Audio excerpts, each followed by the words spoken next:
हरे कृष्णा, राधे राधे। दोस्तों, आज हम आपके लिए लेकर आए हैं अजा एकादशी की व्रत कथा। भाद्रपद मास के कृष्ण पक्ष में पड़ने वाली एकादशी को अजा एकादशी के नाम से जाना जाता है।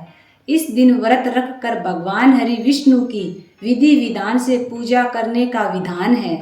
एक बार अर्जुन ने भगवान श्री कृष्ण से कहा, हे मधुसूदन, मैंने श्रावण शुक्ल पक्ष एकादशी अर्थात पुत्रदा एकादशी का सविस्तार वर्णन सुना। अब आप कृपा करके मुझे भाद्रपद मास के कृष्ण पक्ष की एकादशी के विषय में बताइए। इस एकादशी का क्या नाम है तथा इसके व्रत का क्या विधान है? इस व्रत को करने से किस फल की प्राप्ति होती है? तब श्री कृष्ण ने कहा, हे कुंती पुत्र, भाद्रपद मास के कृष्ण पक्ष की एकादशी को अजा एकादशी कहते हैं। इसका व्रत करने से सभी पाप नष्ट हो जाते हैं। इस लोक और परलोक में मदद करने वाली इस एकादशी व्रत के समान संसार में कोई दूसरा व्रत नहीं है। अब ध्यान पूर्वक इस एकादशी का महात्म्य श्रवण करो। पौराणिक काल में भगवान श्री राम के वंश में अयोध्या नगरी में एक चक्रवर्ती राजा हरिश्चंद्र नाम के एक राजा हुए। राजा हरिश्चंद्र अपनी सत्यनिष्ठा और ईमानदारी के लिए प्रसिद्ध थे। एक बार देवताओं ने राजा हरिश्चंद्र की परीक्षा लेने की योजना बनाई। राजा हरिश्चंद्र ने स्वप्न में देखा कि ऋषि विश्वामित्र को उन्होंने अपना राजपाट दान कर दिया। सुबह विश्वामित्र वास्तव में उनके द्वार पर आकर कहने लगे, हे राजन, तुमने स्वप्न में मुझे अपना राज्य दान कर दिया। राजा हरिश्चंद्र ने सत्यनिष्ठा व्रत का पालन करते हुए संपूर्ण राज्य ऋषि विश्वामित्र को सौंप दिया। दान के लिए दक्षिणा चुकाने हेतु राजा हरिश्चंद्र को पूर्व जन्म के कर्म फल के कारण पत्नी, बेटा एवं खुद को बेचना पड़ा। राजा हरिश्चंद्र को एक डोम ने खरीद लिया जो शमशान भूमि में लोगों के दाह संस्कार का काम करवाता था। राजा हरिश्चंद्र स्वयं एक चंडाल के दास बन गए। राजा हरिश्चंद्र चांडाल के यहाँ कफन बेचने का काम किया, किंतु राजा हरिश्चंद्र इस आपत्ति के काम में भी सत्य का साथ नहीं छोड़ा। जब इसी प्रकार राजा को कई वर्ष बीत गए तो राजा हरिश्चंद्र को अपने इस नीच कर्म पर बड़ा दुख हुआ और वह इससे मुक्त होने का उपाय खोजने लगे।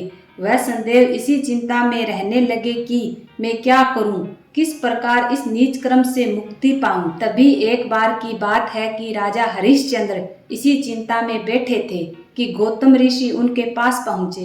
राजा हरिश्चंद्र ने उन्हें प्रणाम किया और अपनी दुख भरी कथा सुनाने लगे। राजा हरिश्चंद्र की दुख भरी कथा सुनकर महर्षि गौतम भी अत्यंत दुखी हुए और उन्होंने राजा से कहा, हे राजन, भाद्रपद मास के कृष्ण पक्ष की एकादशी का नाम अजा है। तुम उस एकादशी का विधान पूर्वक व्रत करो तथा रात्रि में जागरण करो, इससे तुम्हारे सभी पाप नष्ट हो जाएंगे। महर्षि गौतम इतना कहकर वहां से चले गए। अजा नाम की एकादशी आने पर राजा हरिश्चंद्र ने महर्षि गौतम के कहे अनुसार विधान पूर्वक उपवास किया तथा रात्रि में जागरण किया। इस व्रत के प्रभाव से राजा के सभी पाप नष्ट हो गए। उस समय स्वर्गलोक में नगाड़े बजने लगे तथा पुष्पों की वर्षा होने लगी।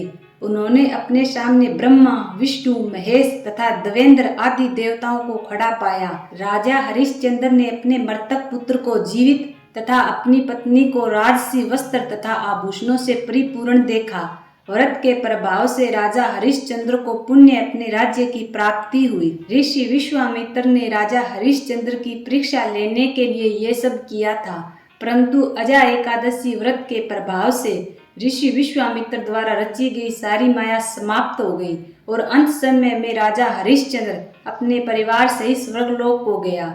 हे राजन, यह सब अजा एकादशी के व्रत का प्रभाव था। तब भगवान श्री कृष्ण बोले, हे अर्जुन, जो मनुष्य इस उपवास को विधि विधान पूर्वक करते हैं तथा रात्रि में जागरण करते हैं, उनके सभी पाप नष्ट हो जाते हैं और अंत में वे स्वर्गलोक को प्राप्त करते हैं। इस एकादशी व्रत की कथा के श्रवण मात्र से ही अश्वमेध यज्ञ के फल की प्राप्ति होती है। और भगवान नारायण से प्रार्थना करे कि हे भगवान, मिले भरोसा आपका हमें सदा जगदीश, आशा तेरे नाम की बनी रहे मम ईश।